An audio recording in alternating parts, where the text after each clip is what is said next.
Bismillahirrahmanirrahim. Assalamualaikum warahmatullahi taala wabarakatuh. Alhamdulillahirabbil alamin wa bihi nasta'in ala umuri dunya waddin. Wassalatu wassalamu ala asrofil anbiya'i wal mursalin. Alhamdulillahirabbil alamin.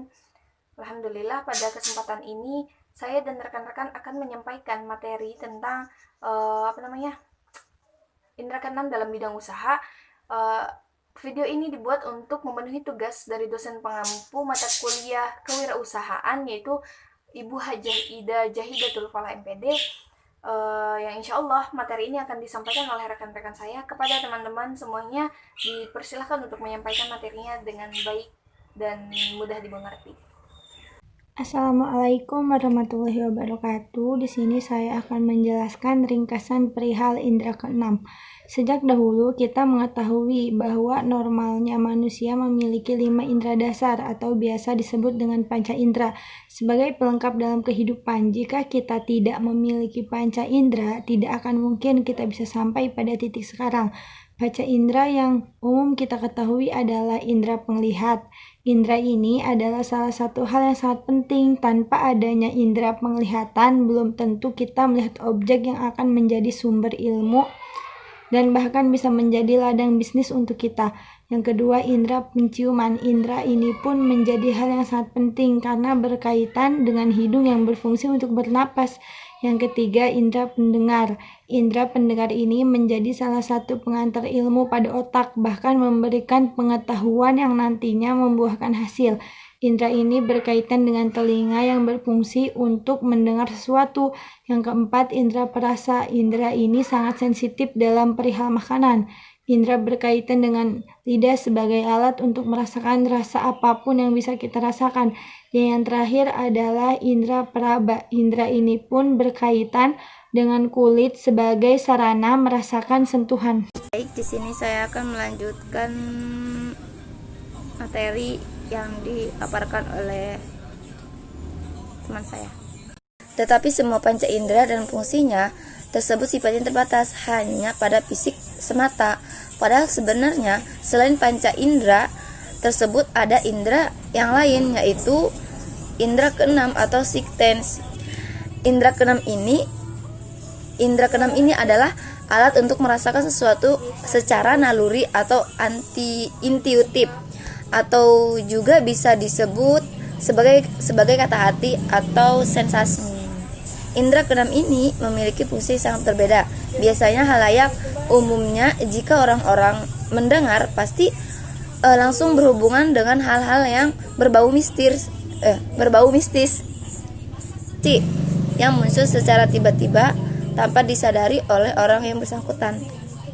Assalamualaikum warahmatullahi wabarakatuh. Baiklah, langsung saja. Di sini saya akan sedikit menyambung penjelasan dari pembahasan sebelumnya, yaitu tentang indera keenam. Banyak orang yang bertanya, apa sih indera keenam itu? Dan apa hubungannya dengan kewirausahaan? Sementara indera keenam itu sering dikaitkan dengan hal-hal mistis. Nah, maksudnya, indera keenam dalam wirausaha ini adalah kombinasi kemampuan intelektual dan ketajaman intuisi. Intelektual itu adalah kecerdasan, sementara intuisi adalah naluri. Intelektual itu mengatakan yang lebih benar terhadap keadaan sekarang atau yang sedang dihadapi, sementara naluri itu mengarahkan kita dan untuk dijadikan patokan. Contoh, naluri kita ingin berbisnis besar, tapi kemampuan intelektual kita menjelaskan bahwa tidak sesuai dengan keadaan kita. Kita hanya mempunyai modal sedikit misalnya. Nah, dari hal ini kita dituntut untuk menyeimbangkan antara kemampuan intelektual dan ketajaman intuisi agar dapat berwirausaha. Hikmah awaliyah dari PI1A. Nah, langkah utama untuk mendapatkan manfaat dari indera keenam ini adalah kita harus meyakini bahwa kesuksesan akan kita peroleh nantinya gitu kan, akan menjadi hidup kita lebih baik. Nah, kuncinya adalah kita harus self talk pada diri kita sendiri bahwasannya kita akan mampu mencapai kesuksesan itu dengan baik. Pencapaian itu bisa terjadi apabila kita mau melakukan sesuatu, artinya action gitu kan, dan tindakan-tindakan yang kita lakukan itu benar dan sesuai dengan dengan keinginan kita sendiri gitu kan. Jadi perlu adanya pengumpulan informasi yang nantinya akan mengarahkan kita kemana kita akan melangkah, kemana kita akan melakukan usaha ini, apa yang akan kita lakukan nanti. Itu bisa menjadi salah satu kekuatan pada diri kita, bahwasanya kita akan mampu mencapai kesuksesan itu dengan baik dan benar. Nah, apabila kita apabila kita mengabaikan hal-hal tersebut, maka tidak akan mungkin gitu kalau kita akan mendapatkan kesuksesan itu, gitu kan. Artinya sebagai pegangan dalam diri kita sendiri, bahwasannya indra keenam ini sangat penting, bukan dalam hal mistis, tapi indra keenam dalam diri kita sendiri. Artinya kita harus self talk. Jadi harus pegangan untuk para pengusaha adalah self talk, meyakinkan diri bahwa kita bisa. Di sini saya akan memaparkan sedikit penjelasan bagian dari indera keenam. Otak manusia memiliki sistem adaptif, yaitu sistem bawah sadar adaptif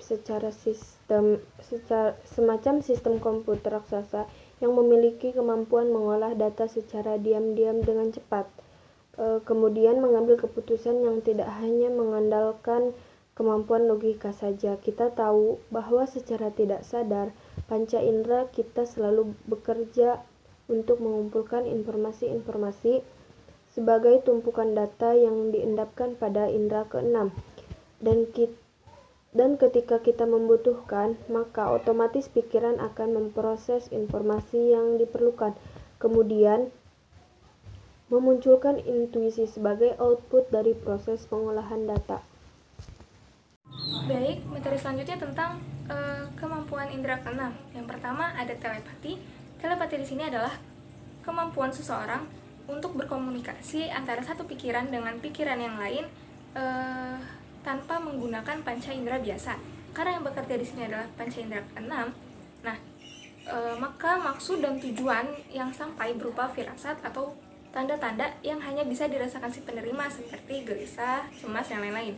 Yang kedua ada clairvoyance. Clairvoyance di sini adalah kemampuan seseorang untuk mendapatkan informasi tentang sesuatu secara langsung dari objek atau kejadian, baik di masa lalu, saat ini, dan juga di masa yang akan datang, seperti peramal. Nah, lalu yang ketiga ada clairsentience. Nah, clairsentience ini adalah jenis intuisi yang muncul dalam bentuk perasaan atau kemampuan atau naluri seseorang untuk bisa membaca pikiran orang lain. Saya Diana Anggraini ingin melanjutkan materi yang telah disampaikan oleh teman-teman saya. Di sini saya akan memaparkan tentang precognition dan retrocognition. Precognition adalah suatu kejadian atau gambaran yang kita pikirkan dan akan terjadi di masa depan. Semisalkan kita memikirkan sesuatu dan itu kita meyakini akan terjadi di masa depan, yang padahal kita tidak memiliki kemampuan seperti paranormal. Dan retrocognition adalah kebalikan dari precognition. Retrocognition adalah suatu kejadian di masa lampau. Contohnya adalah sekelompok polisi yang mengungkit kejadian di masa lalu seperti kejahatan-kejahatan yang akan diselesaikan di masa yang akan datang. Mungkin hanya itu yang bisa saya paparkan, dan selanjutnya akan dilanjutkan materinya oleh teman saya. Terima kasih. Nama saya Ratu Intan Silvia. Jadi di sini saya ingin menyimpulkan apa yang telah teman-teman saya paparkan tentang indera keenam. Jadi kesimpulannya yaitu indera keenam yaitu biasanya sebenarnya gitu ya dimiliki hampir seluruh baik seluruh sejak kita bayi gitu. Jadi karena pada seorang bayi atau seorang anak balita indera keenam biasanya masih berfungsi dengan baik gitu. Nah, tetapi semakin besar atau semakin kita dewasa, indera keenamnya itu semakin merosot gitu, bukan semakin hilang gitu, bukan merosot. Jadi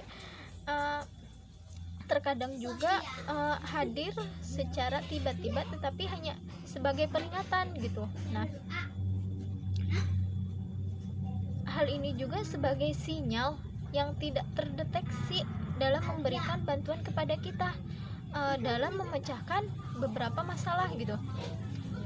Dan intuisi itu sangat penting untuk membantu keputusan strategis gitu. Nah, yang baik dalam dunia usaha biasanya kayak gitu. Nah, intuisi biasanya dianggap sangat berguna ketika keputusan harus dibuat intinya harus dibuat dalam situasi yang tidak penuh dengan ketidakpastian gitu. Nah, intuisi juga sangat jarang gitu, bukan sangat jarang tapi sangat berguna ketika harus memilih di antara alternatif yang gimana ya, intinya yang masuk akal gitu.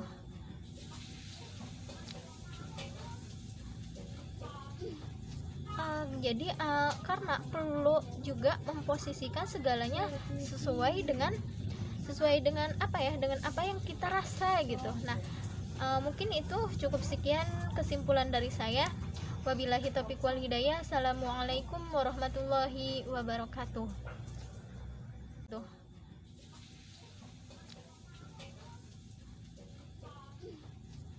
Jadi karena perlu juga memposisikan segalanya sesuai dengan apa yang kita rasa gitu. Nah, mungkin itu cukup, sekian kesimpulan dari saya. Wabillahi taufiq wal hidayah. Assalamualaikum warahmatullahi wabarakatuh.